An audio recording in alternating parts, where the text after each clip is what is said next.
Alléluia. Alléluia. Psaume 139 de 1 à 10. Éternel, tu m'examines et tu me connais. Tu sais quand je m'assis et quand je me lève. Tu discernes de loin ma pensée.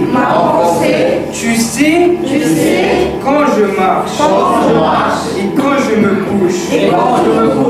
Et toutes mes voix te sont familières. La parole n'est pas encore sur ma langue. Que déjà, Éternel, tu la connais entièrement.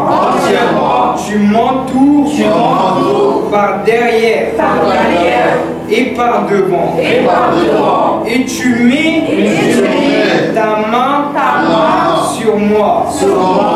Une telle connaissance est trop extraordinaire pour moi. Il est trop élevé pour que je puisse l'atteindre. Où pourrais-je aller loin de ton esprit? Où pourrais-je fuir de ta présence? Si je monte au ciel, tu es là. Si je me couche au séjour et mort, te voilà. Si je prends les ailes de l'horreur pour habiter à l'extrémité de la mer, là aussi ta main me conduira. Ta main droite de mon poigneron. Amen. Alléluia.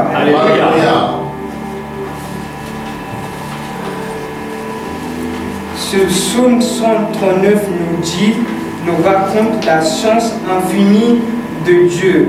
Ce psaume nous dit tout en beauté de notre Éternel. Tout d'abord, les versets de 1 à 6 nous racontent que l'Éternel a une telle connaissance infinie et extraordinaire qu'on ne peut même pas en penser.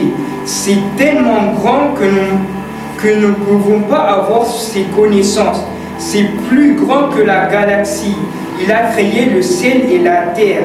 Nous sommes une poussière du sable devant notre Dieu. Il est le Dieu de l'univers. Il est trop élevé pour nous.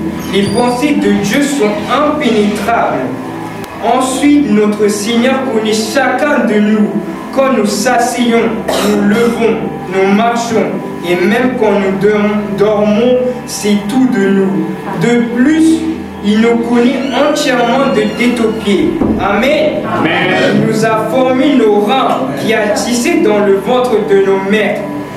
Et il est tellement puissant qu'il sait même en avance de ce que ma langue et de notre langue va prononcer depuis notre bouche. Notre Père connaît tout de nous. Il connaît nos inquiétudes, nos pleurs, tous nos sentiments, même dans nos pensées. Par tout cela, il connaît les sentiments. Après avoir demandé, notre Seigneur pourra nous pardonner. Il connaît notre cœur qui est en nous. Amen. Enfin, il est notre consolateur, notre appui, notre chemin. C'est en lui que nous avons la vie et qui nous a mis au monde. Il nous a appelés par notre nom depuis la ventre de notre mère.